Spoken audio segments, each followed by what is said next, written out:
सीधा चलते हैं खैर, जहां पर सीएम योगी आदित्यनाथ जनता को संबोधित कर रहे हैं। माननीय विधायकगण श्री राजेश चौधरी जी, श्री जयवीर सिंह जी, श्री अनिल पराशर जी, श्री रविंद्र पाल सिंह जी, श्रीमती मुक्ता संजीव राजा जी, श्री राजकुमार सहयोगी जी,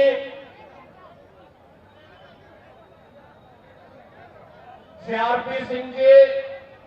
और भारतीय जनता पार्टी राष्ट्रीय लोकदल के संयुक्त प्रत्याशी के रूप में उपस्थित स्वर्गीय श्री कृष्णलाल दिलेर जी के पौत्र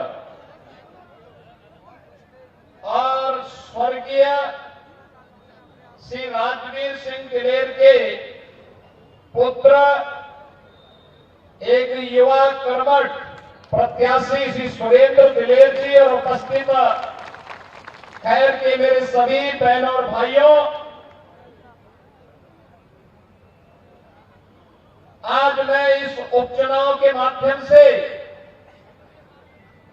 आप सबसे अपील करने के लिए आया हूं।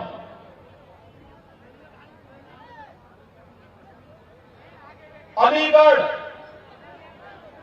कैसा होना चाहिए,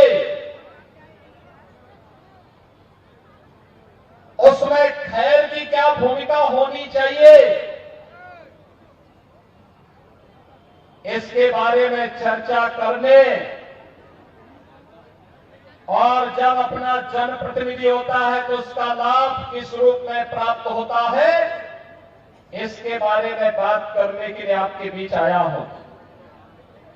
बहनों और भाइयों, अभी हाल ही में आपने हरियाणा विधानसभा के चुनाव के परिणाम को देखा होगा। लोग तमाम प्रकार की चर्चाएं करते थे, लेकिन हरियाणा की जनता ने जवाब दिया कि नहीं, हमें डबल इंजन चाहिए और डबल इंजन में भी एक ऐसी सरकार चाहिए जो बिना भेदभाव के शासन की योजनाओं को भी दिला सके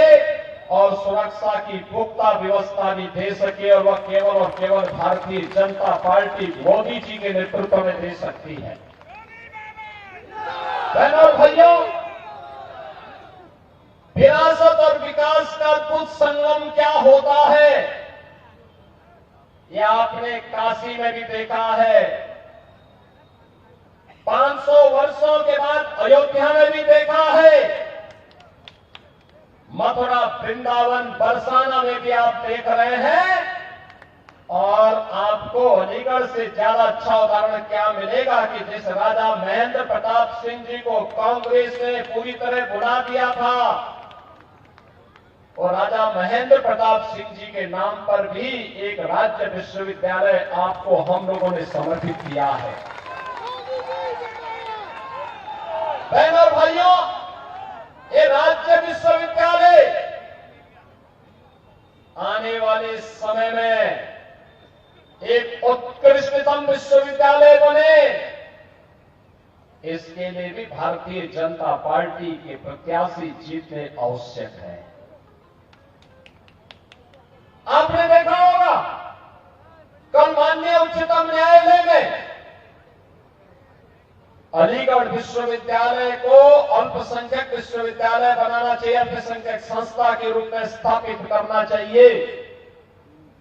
या एक सामान्य संस्था के रूप में रहनी चाहिए। कल माननीय उच्चतम न्यायालय में इस पर बहस हो रही थी। आज याद करिए, ये कैसे हो सकता है कि भारत के संसाधनों से पलने वाला, भारत की जनता के टैक्स से चलने वाला एक ऐसा संस्थान जो अनुसूचित जाति, जनजाति और पिछड़ी जाति के लोगों को कोई आरक्षण नहीं देता है, लेकिन वहां पर मुसलमानों के लिए 50% आरक्षण की व्यवस्था वे लोग अपने स्वयं के माध्यम से करने का प्रयास करते हैं और यही मामला चल रहा है माननीय उच्चतम न्यायालय में। बहनों और भाइयों, भारत का संविधान अनुसूचित जाति जनजाति को और मंडल कमीशन की रिपोर्ट के आधार पर पिछड़ी जाति के लोगों को आरक्षण की सुविधा देता है, लेकिन इस सुविधा अलीगढ़ मुस्लिम